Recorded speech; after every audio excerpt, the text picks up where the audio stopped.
Once again, welcome to your show, Opinión Latina. My name is Jorge Rivas and my wife, Betty Rivas. Thank you very much for being with us. Now we're going to continue talking a bit more about exactly what has happened with our personal lives, with the growth of the business, with the recent interview, and especially with social media. It is truly remarkable how incredibly crazy this whole situation has suddenly become for us.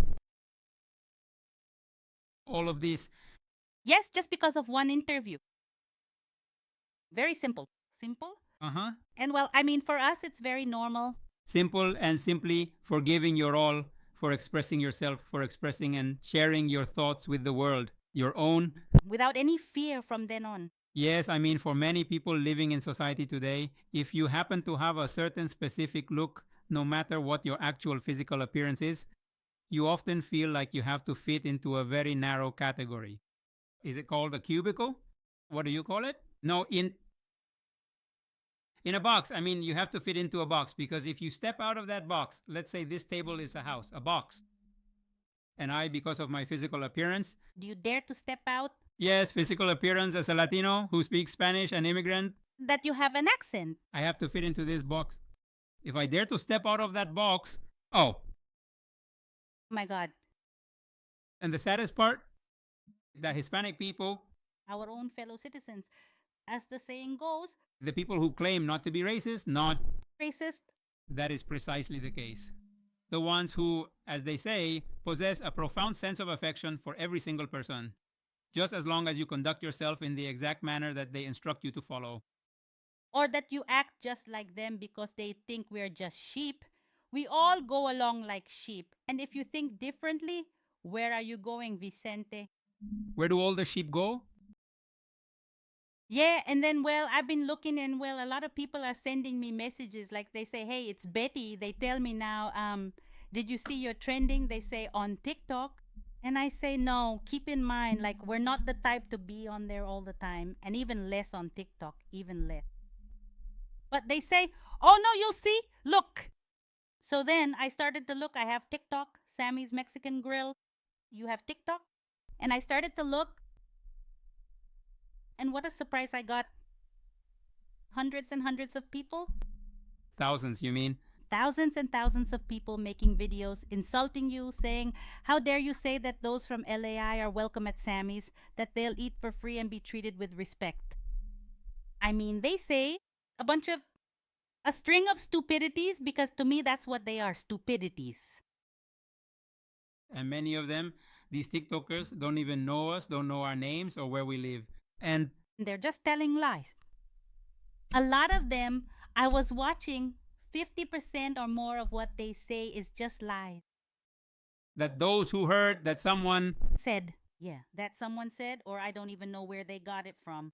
Because they say, oh, when they go on Monday, they're going to take it away from them. They're going to ask them for the place, please.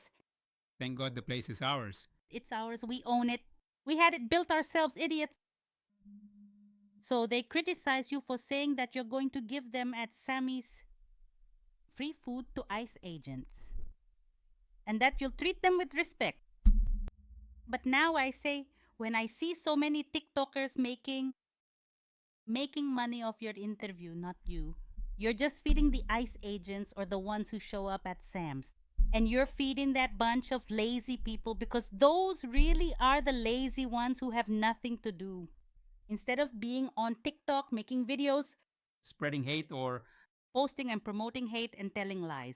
Because a lot of them don't know our story. They don't know that Daddy Trump has been with us since 2016, that you and I and our restaurant have supported him, not 100%, but 1,000%.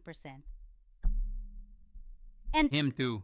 And him with us. And having him right here with us, I mean, not that we are trying to act like we are some kind of big celebrities or anything like that, but I mean, we have been in this industry for a long time now. TV commercials. With him. He was attending the Small Business Owners Roundtable with the Latinos for Trump community in Phoenix. And they've ordered food from us, 250 burritos through the campaign. From the White House, yes. The President Trump. But yes, it is truly quite sad that today's modern TikTokers, if you can even call them that anymore, are just Well, how do you even begin to say it?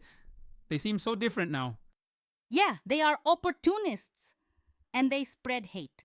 Promoters Yes, of hate. yes, they spread hate. Because one of those people who was saying, first of all, he was saying another name. He was calling you by another name. He was saying they were going to take away our place,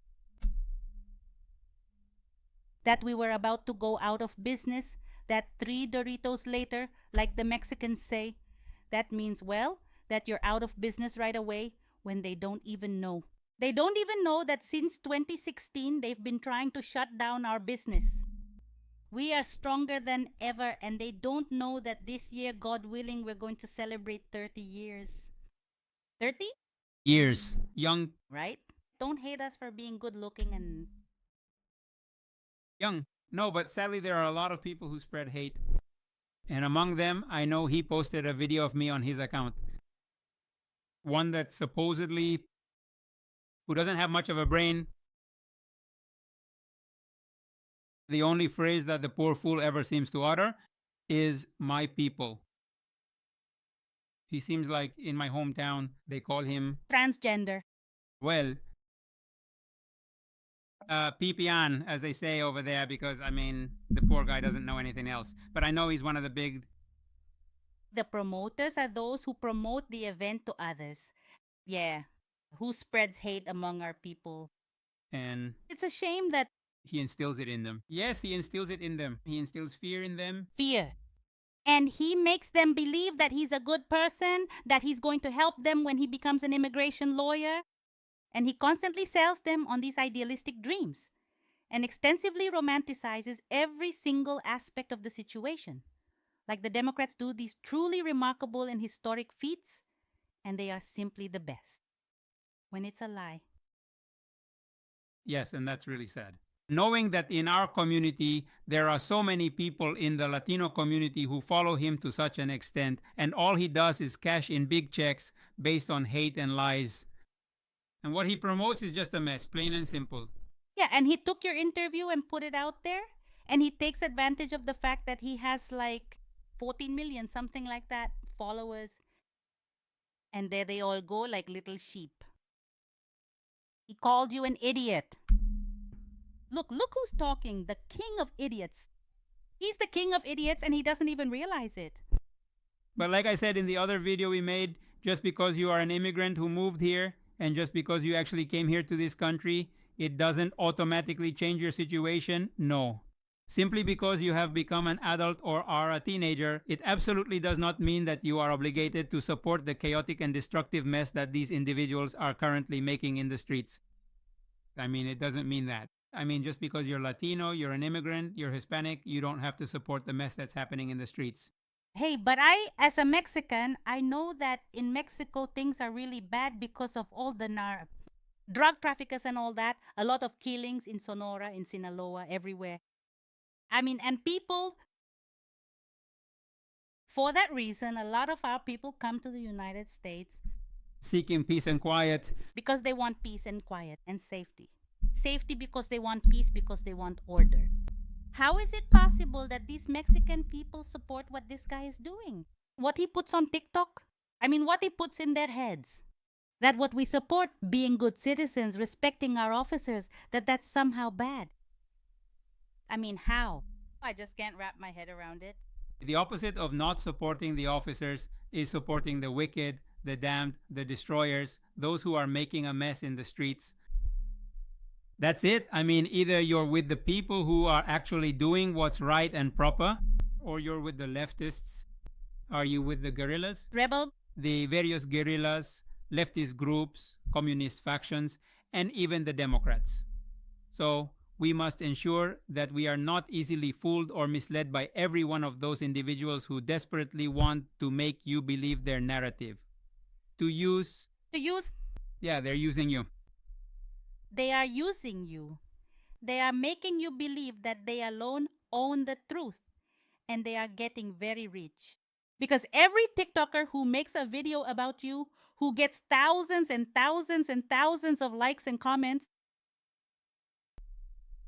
at the end of this month, they're going to get their little check And the rest of the fools who are following them and posting hateful messages for you.